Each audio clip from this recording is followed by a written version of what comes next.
प्यारी साध संगत जी, आप सभी को प्यार भरी राधा स्वामी जी। साध संगत जी, क्या आप जानते हैं कि आप कौन हैं?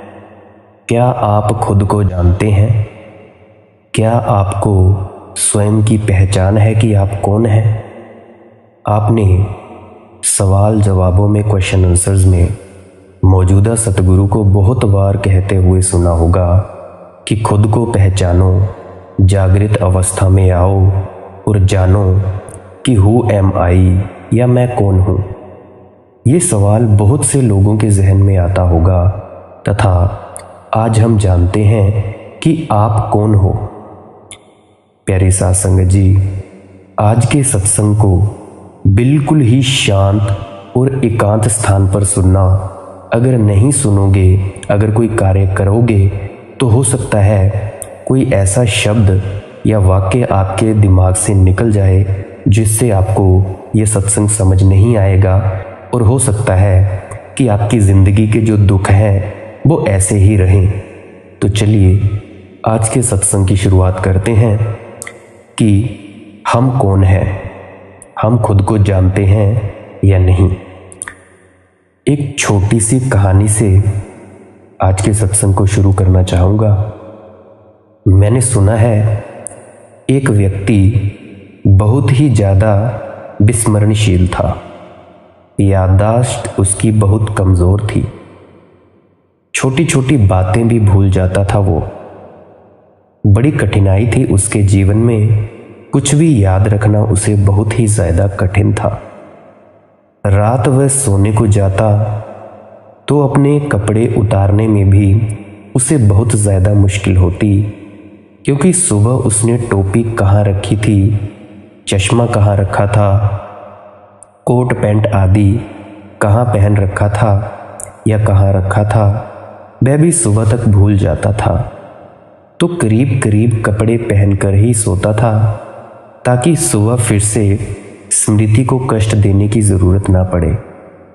पास में ही एक चर्च था और चर्च के पुरोहित ने जब उसके विस्मरण की यह बात सुनी तो वह हैरान हुआ, और एक संडे की सुबह जब वह आदमी चर्च आया तो उसने कहा कि एक किताब पर लिख रखो कि कौन सा कपड़ा कहाँ पहन रखा था, किस तरह से पहन रखा था, ताकि तुम रात में कपड़े उतार सको और सुबह उस किताब के आधार पर उन्हें वापस पहन सको।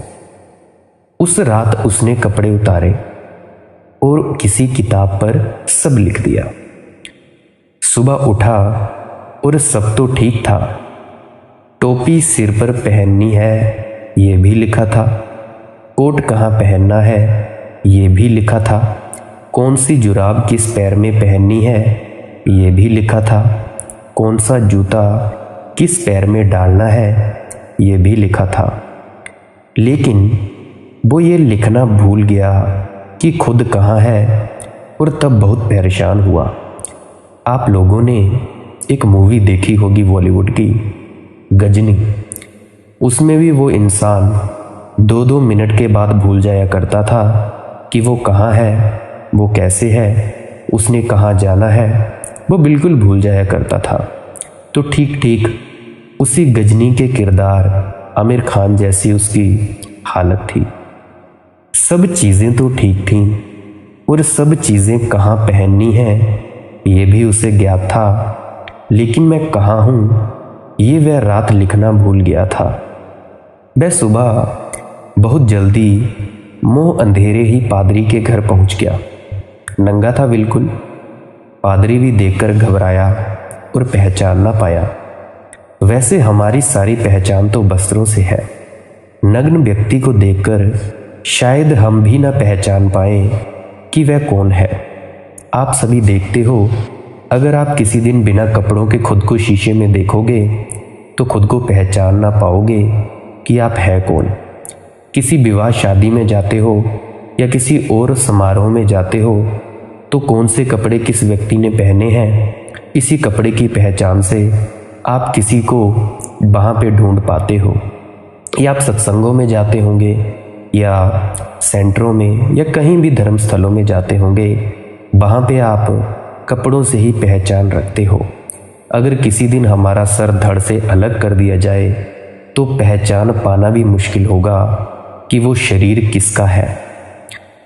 तो आगे चलते हैं कहानी की ओर। पादरी बहुत हैरान हुआ। उसने पूछा, आप कौन हैं और कैसे आए? उस व्यक्ति ने कहा, यही तो पूछने मैं भी आया हूँ कि मैं कौन हूँ और मैं हूँ कहाँ। क्योंकि वाकई सारे वस्त्र तो ठीक हैं, लेकिन रात में ये लिखना भूल गया, अपने आप को लिखना भूल गया कि मैं कौन हूँ। पता नहीं उस धर्म पुरोहित ने क्या कहा उससे कोई संबंध भी नहीं। लेकिन इस कहानी से मैं इसीलिए चर्चा शुरू करने जा रहा हूँ क्योंकि करीब करीब इसी हालत में हम सारे लोग हैं।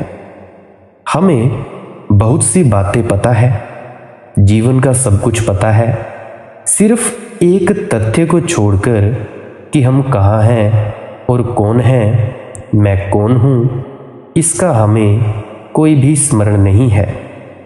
और उस व्यक्ति के साथ बात तो ठीक भी थी क्योंकि वह और सब बातें भी भूल जाता था, लेकिन यह बहुत स्वाभाविक मालूम होता है कि अपने को भी भूल जाए। लेकिन हमारे साथ बहुत मुश्किल है। हमें और सब बातें तो याद हैं, यह हमें याद नहीं कि हम कौन हैं और कहाँ हैं। इसीलिए उस पर हंसना उतना उचित नहीं है जितना अपने आप पर हंसना उचित होगा। विस्मरण उसकी आदत थी, भूलने की बीमारी थी। विस्मरण हमारी आदत नहीं है और सब कुछ हमें स्मरण है।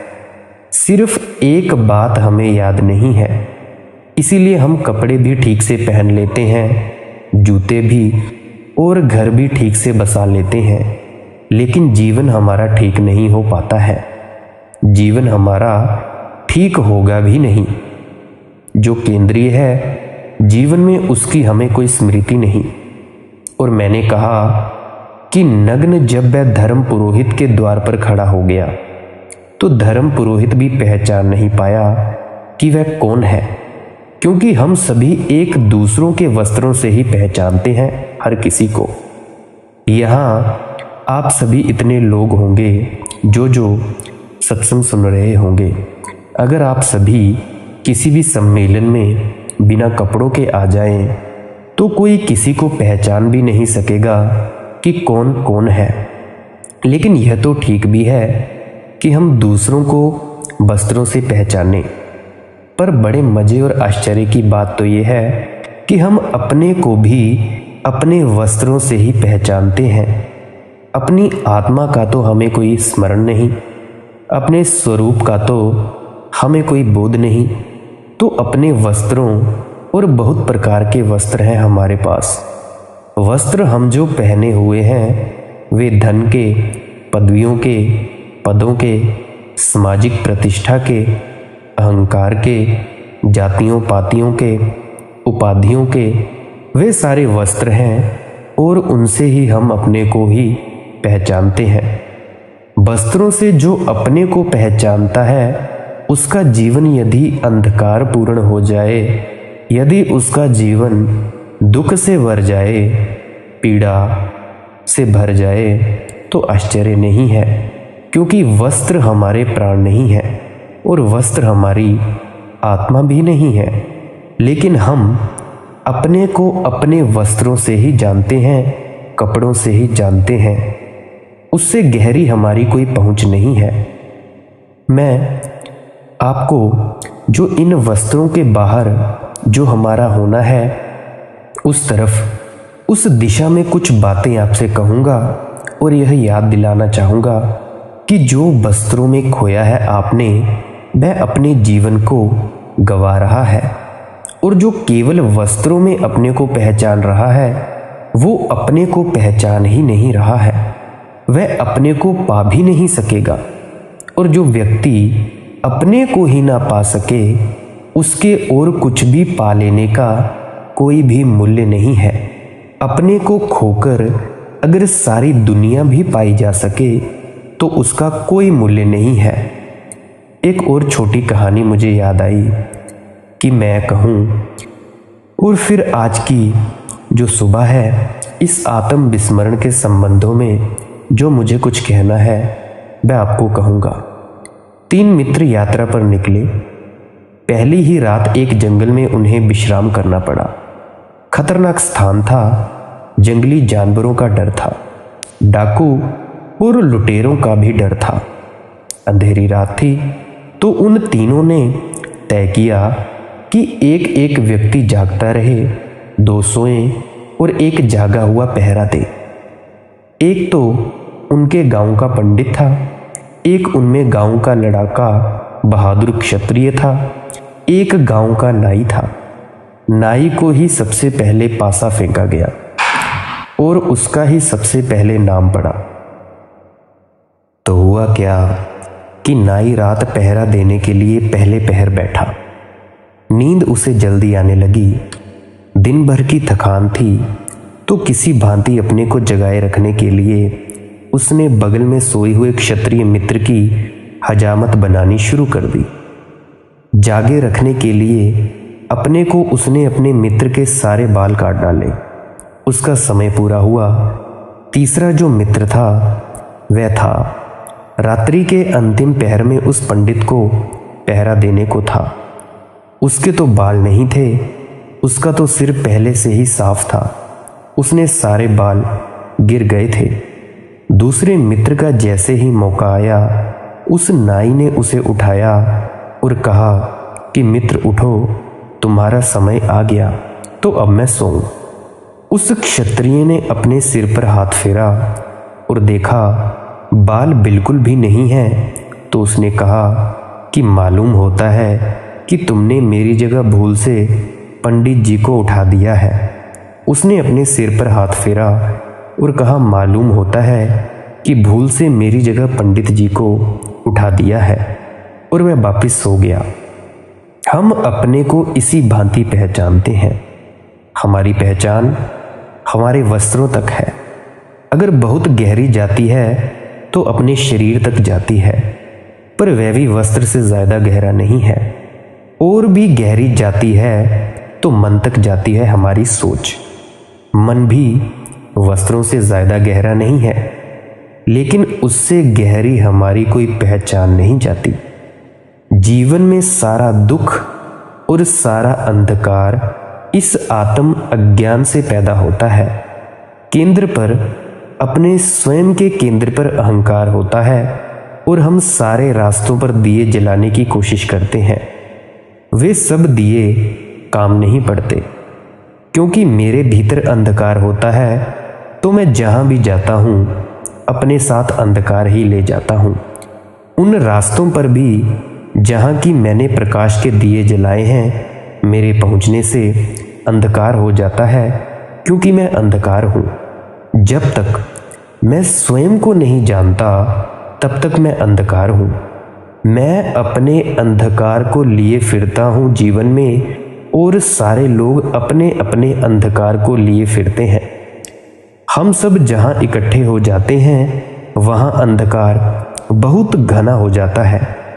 एक एक व्यक्ति उतने अहंकार में, उतने अंधकार में है, और जहाँ पूरी मनुष्य जाति इकट्ठी हो वहाँ अंधकार बहुत घना हो जाता है। मनुष्य जाति के पिछले जो जितने भी वर्षों का इतिहास है, इसी अंधकार का इतिहास है। फिर इस अंधकार से संघर्ष पैदा होता है, युद्ध पैदा होते हैं, हिंसा पैदा होती है।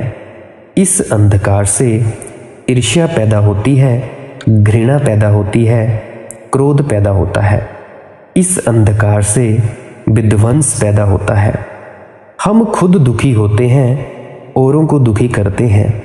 ये कोई 3-4 हज़ार वर्षों से चला है और अब तक हम सफल नहीं हो पाए हैं इस बात में कि एक ऐसा समाज निर्मित हो सके जिसका जीवन प्रकाश से आलोकित हो, प्रकाश से मंडित हो।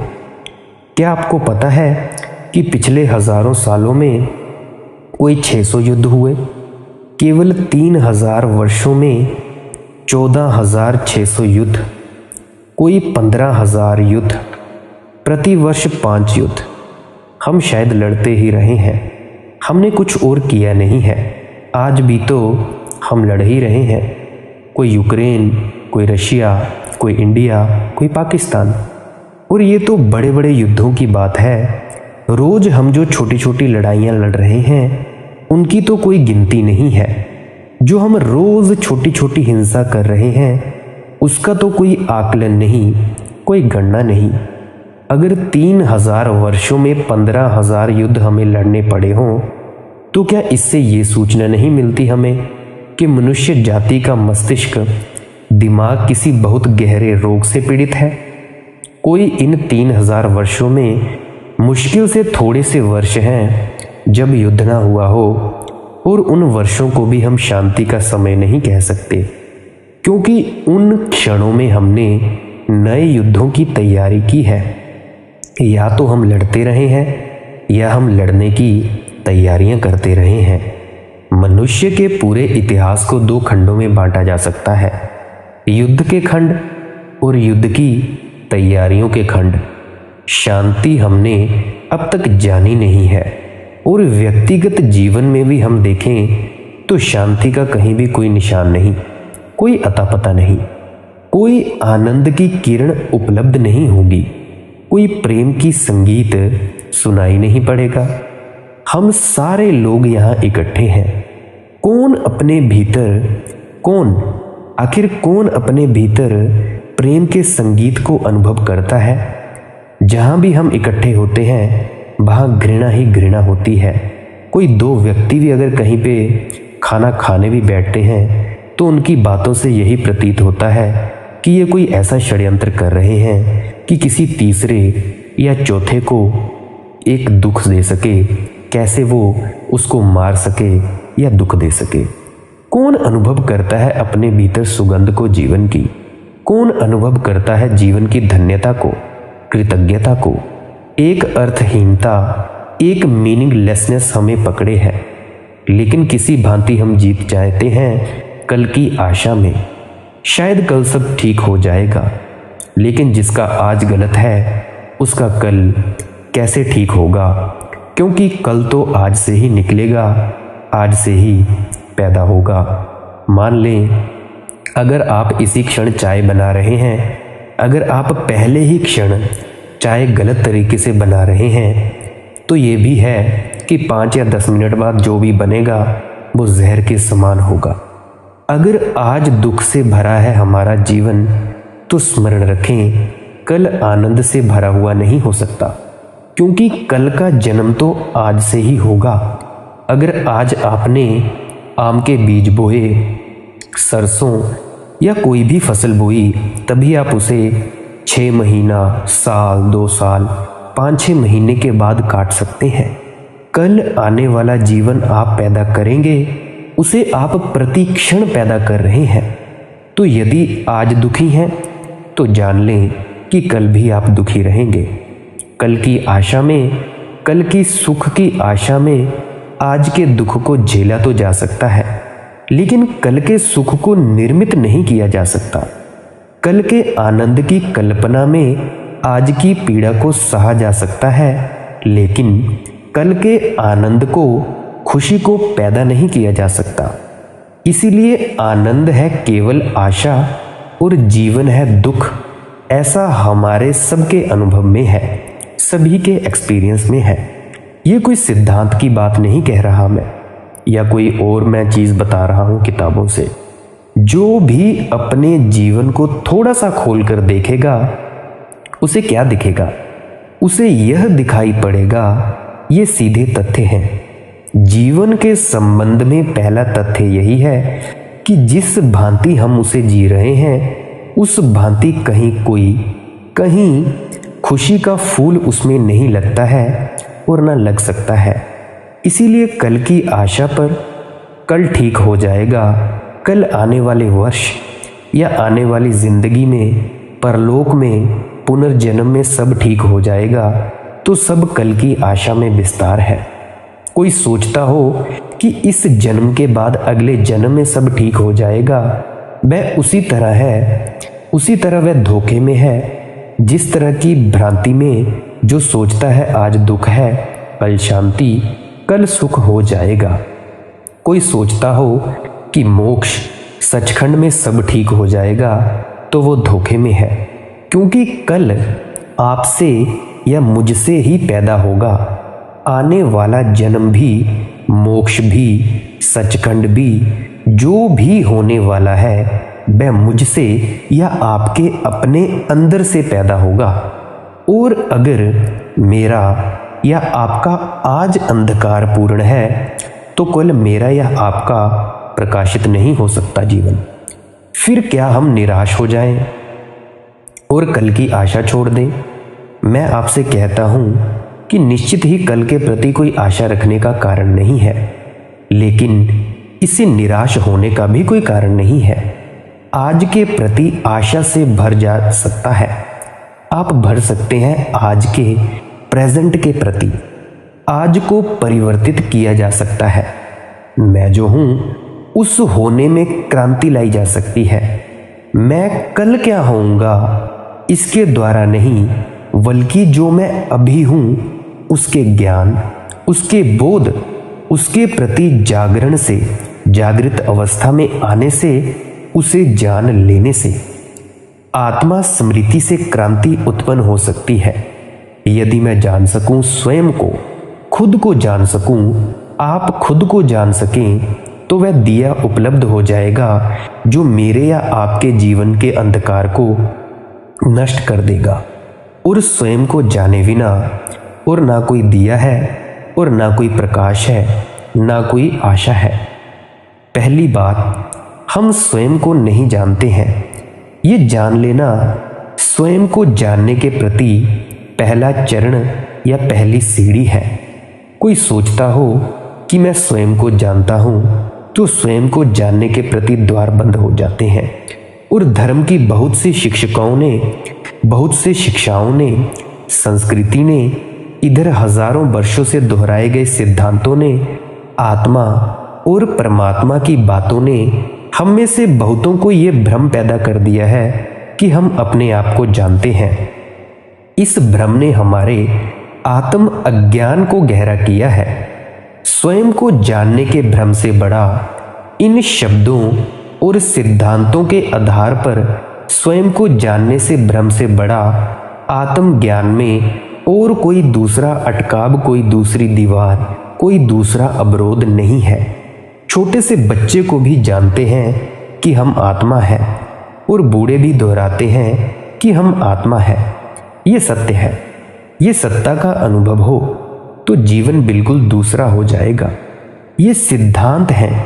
ये स्वयं की प्रतीति और साक्षात हो तो जीवन नया हो जाए और जीवन खुद से भर जाए। आप सभी ने ये तो सुना है कि हम आत्मा है, पर आपने खुद को कभी देखा नहीं, कभी जाना नहीं कि हम क्या सच में आत्मा है, या धर्म ग्रंथ या संत महात्मा झूठ बोल रहे हैं। लेकिन इन शब्दों को हमने सहारों की भांति पकड़ा हुआ है, जो भी हमें धर्मगुरु कह देते हैं या धर्म ग्रंथ कह देते हैं। अज्ञान में इन शब्दों से पैदा हुए झूठे ज्ञान को हमने बहुत तीव्रता से पकड़ा है और उसे छोड़ने में भी डर मालूम होता है। इसीलिए जैसे जैसे आदमी मौत के करीब पहुंचता है, वैसे वैसे इन शब्दों को और जोर से पकड़ लेता है। वैसे वैसे गीता, कुरान, बाइबल या सत्संग या कोई धार्मिक पुस्तकें अपने दिमाग पर और जोर से बैठते जाते हैं। वैसे वैसे वह मंदिरों के दरवाजे खटखटाने लगता है, साधुओं, संतों, सन्यासियों के सत्संग में बैठने लगता है, ताकि इन शब्दों को जोर से पकड़ ले, ताकि आती हुई मौत के विरोध में कोई सुरक्षा का उपाय बना ले। इसीलिए जितने लोग मृत्यु से भयभीत होते हैं, वे सभी आत्मा की अमरता में विश्वास कर लेते हैं। उनका ये विश्वास उनका ज्ञान नहीं है। कोई विश्वास कभी ज्ञान नहीं होता। सब विश्वास अज्ञान होते हैं। बिना जाने सब विश्वास अंधे विश्वास होते हैं। मैं कहता हूँ तुम जानो, और जब तुम जानोगे उसके बाद जो पैदा होगा उसको हम कहेंगे श्रद्धा और सत्य विश्वास। जीवन के प्रति जो भी हम माने हुए बैठे हैं वह सब हमारा अज्ञान है, और उस मानने के कारण ज्ञान तक जाने के सारे दरवाजे बंद हैं। स्वयं की स्मृति में स्वयं के संबंध में प्रचलित सिद्धांत सबसे बड़ी बाधाएं हैं। सिद्धांत तो क्या बाधा है, हम उन पर विश्वास कर लेते हैं, ये बाधा है। फिर से सुनना, कोई भी सिद्धांत बाधा नहीं है। हम बिना जाने उस पर विश्वास कर लें तो ये बाधा है, हमारे विश्वास बाधा है। और जो व्यक्ति जितने ज़्यादा अंधविश्वासों से ग्रसित हो जाता है उसके जीवन में विवेक के अवतरण का, विवेक के आगमन का, विवेक के उठने और जगने की संभावना का उतना ही उसी मात्रा में बिल्कुल खो जाता है, और असंभव हो जाती है ये बात कि हम स्वयं को जान सकें। क्योंकि स्वयं को जानने के सिद्धांत हमें यह धोखा पैदा कर देते हैं कि हम जानते हैं, और ये भ्रम बहुत तलों पर है। प्यारी साध संगत जी, आज का सत्संग यहीं समाप्त होता है, और कल के सत्संग में हम जानेंगे कि परमात्मा से हम कैसे मिल सकते हैं। एक सन्यासी की कहानी सुनेंगे हम, जो राजा के घर मेहमान था, और जो राजा था वो बहुत से सन्यासियों से पूछता था और सुनता था कि आप परमात्मा की बातें करते हैं, क्या मुझे परमात्मा से मिला दे सकेंगे। तो हम कल के सत्संग में जानेंगे कि उस सन्यासी ने उस राजा को परमात्मा से कैसे मिलाया। और अगर आपका आज के सत्संग के प्रति या और भी कोई सवाल हो तो आप कमेंट सेक्शन में पूछ सकते हैं, या दिए गए डिस्क्रिप्शन में नंबर पे व्हाट्सएप कर सकते हैं। आपने मेरे वचनों को इतने प्रेम से सुना और आपने इतना वक्त दिया, इसके लिए बहुत ही धन्यवाद, और मैं अनुग्रहित हूँ। अंत में आपके अंदर बैठे परमात्मा को नमस्कार करता हूँ। राधा स्वामी जी।